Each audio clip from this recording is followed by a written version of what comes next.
북한 간첩 트리플킬. 미머생님께서 올려주신 썰랑썰레입니다. 유튜브로 보시는 분들 구독과 좋아요 알림 설정 잊지 말고 한 번씩 눌러주세요. 포카! 가끔 가다가 눈티가고 가는 21살 딸이 미필 대학생입니다. 미필인데 무슨 간첩을 잡아? 무슨 군대도 가지 않았는데 간첩을 잡았냐고요? 그래, 사실 이 이야기는 제 이야기가 아니라 제 고등학교 3학년 당시 선생님께서 해주신 군대 이야기 중 하나입니다. 선생님께서 재밌게 이야기 해주시기 위해 MSG를 쳤을 것은 당연하기도 하고, 선생님께서 군생활을 하셨던 연도가 80년도니 좀 기억이 왜곡되었을 수도 있죠. 또한 직접 사살한 인원 또한 아니시다 보니까 잘못 전해 들으셨을 가능성도 있습니다. 이 이야기는 그냥 이런 이야기가 있었을 수도 있겠구나 하고 넘어가 주시면 좋을 것 같습니다. 제가 이 썰을 읽는 이유는 하나예요. 댓글 링크가 있는데 거기에 간첩 사살한 링크랑 내용이 동일했기 때문에 읽는 겁니다. 유튜브로 보시는 분들은 어지러움 없으시기 바랍니다. 선생님께서는 당시 최전방에서 근무를 하셨다고 합니다. 그것도 서쪽 전방에서 근무를 하셨는데 그 지역에 간혹 바닷물이 강 쪽으로 역류하는 현상이 일어나는 지역이라고 합니다. 평소에는 강물을 타고 흘러가기에 북한에서 대한민국으로 침투하기 어렵지만 이 현상이 일어나는 때에는 역류하는 바다를 타고 육지로 침투하기가 쉬웠고, 그래서 그것을 방지하기 위해 다리를 두고 경계를 쓰고 있었다고 합니다.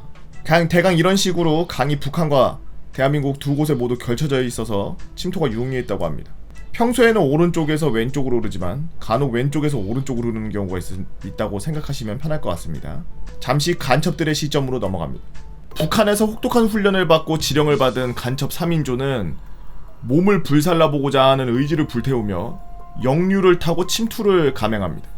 그림에서 A포인트, 통과해 특정 장소로 가는 것이 목적이죠. 처음 몇 시간은 수월하게 침투가 이어져 갔습니다. 그러나 이들은 어둠 속에서 어떤 창살에 다다르게 됩니다. 당황한 3인조는 상황을 파악하기 시작하죠. 잠시 동안의 회의 끝에 내린 결론은 국군이 이런 물살을 타고 들어오는 걸 막기 위해 다리 사이에 창살을 깔아두었다는 겁니다. 간사한 무리들이라고 중얼거리는 동시에 그들은 결국 루트를 좀 변경해서 좀 돌아가는 전략을 취하기로 하는데 바로 B포인트로 가는 거였죠. 여기. 근데 B포인트로 가도 이 장소는 민가와 바로 이어져 있는 곳이었다고 합니다. 그러나 국군은 멍청하지 않았죠. 이 지역에도 다리를 놓았고 창살을 박아도 진로를 막았습니다. 하는 수 없이 이들은 다시 A포인트로 돌아가 창살을 넘어갈 방법을 강구하는데, 제 아무리 특수훈련을 받았다고 한들 물살 속에서 비좁은 창살을 넘는 건 굉장히 어려운 일이었습니다. 심지어 곧 있으면은 바다에서 강으로 흐르던 물이 다시 강에서 바다로 흐르면은 바다 너머로 수장될 위기에 처해질지 모르는 상황이었기에 이들의 행동은 당황스러움이 묻어나오지 않을 수가 없었죠.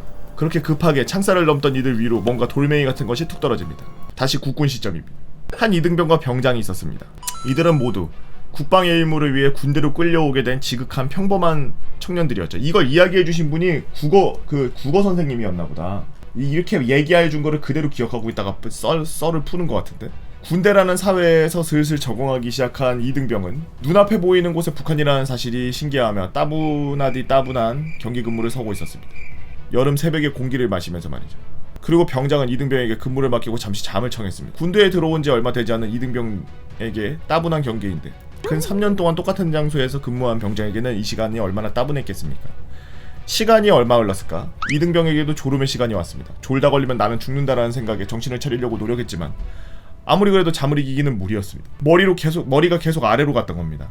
그렇게 시선이 다리 아래로 쏠릴 즈음 이등병은 뭔가 이상한 점을 발견합니다. 다리 밑에 무언가 떠다니는 것을 봤죠.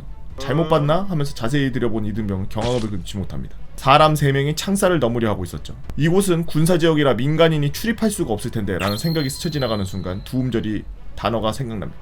간첩! 이들을 무조건 사살해야 되겠다고 생각한 이등병은 수류탄을 집어들고 핀을 뽑아서 힘껏 다리 밑으로 던졌습니다. 뿌아! 구엉! 하는 폭음과 함께 놀란 병장은 잠에서 깨어나 이등병에게 뛰쳐갔죠. 그는 폭탄이 터진 강 아래를 보았습니다. 어두웠지만 분명 누군가의 시체함과 고통을 호소하고 있는 사람들이 보였죠. 상황을 파악한 병장은 가지고 있던 소총으로 강 아래를 난사했습니다. 다시 간첩의 시점입니다. 갑자기 돌멩이 같은 것이 떨어지니 꽝하는 소리와 함께 수많은 세월을 함께한 동료 한 명이 허무하게 세상을 떠났고, 남은 2명 중 1명은 다리에 파편이 박혀 고통을 호소했습니다. 작전은 완전히 실패다라고 생각한 이들은 도망가기 위해 자신이 온 반대로 방향으로 헤엄치기 시작했지만 아까와는 다르게 힘이 빠질 대로 빠지고, 심지어 인원 중에 1명이 부상을 입은 시점에서 흐르는 바닷물을 거스리며 앞으로 나아가기란 쉽지 않았습니다. 설상가상으로 총성이 들리며 총알이 빗발치기 시작했습니다. 결국 소리를 지르며 고통을 호소하던 간첩은 빗발치는 총알 그리고 다리에 꽂힌 파편에 의해 조용히 죽음을 맞이하게 됩니다. 이에 지레 겁을 먹은 마지막 간첩은 살기 위해 무트로 나옵니다. 항복하려는 건지 아니면 그저 역류로 인해서 앞으로 나아가기 힘든 것이라는 생각에 도박수를 두었는지는 모르지만 행운의 여신은 그의 편을 들어주지 않았습니다. 하필 그가 나온 곳은 바로 국군 초소가 있는 곳이었고 결국 그 또한 총성과 폭음에 의해 출동한 국군의 총알에 맞아 사망하게 되고 이들의 작전은 완전히 실패로 돌아갔습니다. 이 이등병은 수류탄 하나로 북한군을 트리플킬한 전설의 이등병으로 등극하죠. 이 이야기를 좀 길게 쓴다고 MSG를 조지게 치긴 했지만 대충 이런 일이 있었다고 합니다. 당시 선생님께서는 다른 초소에 있어서 조명탄 같은 거를 쏘고 그랬다고 하네요. 이들이 챙겨온 가방에는 서울의 지도, 기관 권총, 각종 장교복과 잡다한 물품 등이 있었다고 합니다. 여담으로 이 간첩 3명을 잡은 이등병은 이 일 이후에 어마어마한 포상금과 함께 전역할 때까지 포상 휴가를 받았다고 합니다. 집에 갈 때는 헬기도 타고 갔다고 합니다. 또한 옆에 있던 병장 또한 포상금을 받았고 전역 후에는 안기부에 취직했다는 소식도 있다고 하네요. 뭐 사실인지는 모르겠습니다. 그리고 한 가지 애매한 포인트를 짚고 넘어가자면 간첩 3명이 동시에 수류탄에 맞아 죽은 건지 위의 이야기처럼 누군가 생존했다가 사살당한 건지는 솔직히 좀 애매합니다. 선생님께서 이야기해주신 대로면 위의 이가 맞습니다. 아무튼 제 이야기는 아니지만 제가 고등학교 3학년 당시 입시에 지쳐있을 무렵 아주 흥미롭게 들었던 선생님의 군생활 에피소드를 써보았습니다. 반응이 좋으면 다음 썰로는 군대를 안 갔다 와서 풀 썰이 없네? 갔다 와서 썰 풀어보도록 하겠습니다. 감사합니다. 라고 우리 군대 썰 파밍 하베스터 미머생님께서 올려주신 북한 간첩 트리플킬 썰이었습니다. 글을 아주 무슨 소설책 보듯이 아주 잘 썼네요. 전지적 작가 시점으로다가 맛깔나게 아주 잘 썼어요.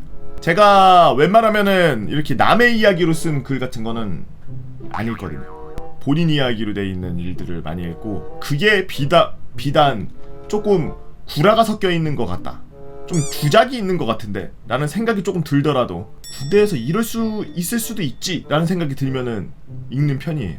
근데 아까도 제가 말씀드렸지만 이 썰 같은 경우에는 안 읽고 원래 넘어가려고 그랬는데 댓글을 보다 보니 댓글에 이때에 대한 뉴스가 있더라고요.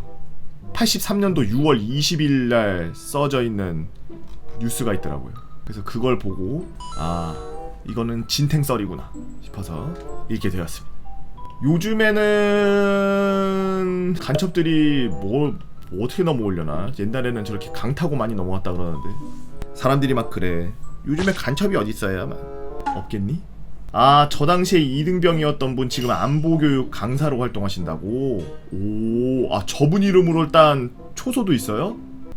지금 우리나라가 휴전을 하고 있는 상태에서 많은 사람들 중에 평화에 익숙해져서 조용하고 별로 이렇게 시끄럽지 않고 조용한 이때를 완전히 통일된 평화 같은 그런 걸로 착각을 해서 해이해지는 그런 경우들이 왕왕 있는데 항상 본인들의 주적관을 확고히 하고 긴장하면서 살 수는 없지만 사태가 일어났을 때 대비하는 자세는 항상 마음에 담고 있어야 된다.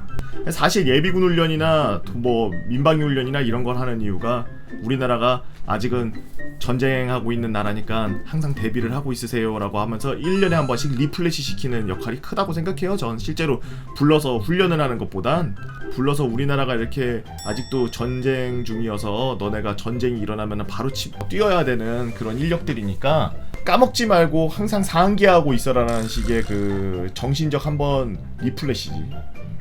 여튼 나라를 지키기 위해서 항상 고생하시는 우리 국군장병 여러분들 진짜 고생 많습니다. 이제 가실 분들, 갔다 오신 분들도 진짜 대단하시고 고생하셨고 가실 분들도 가서 나라를 지킨다는 생각으로 잠깐 그 몸 다치지 말고 무사히 잘 다녀오셨으면 좋겠고 여러분들은 어떤 재미난 썰을 갖고 있나요?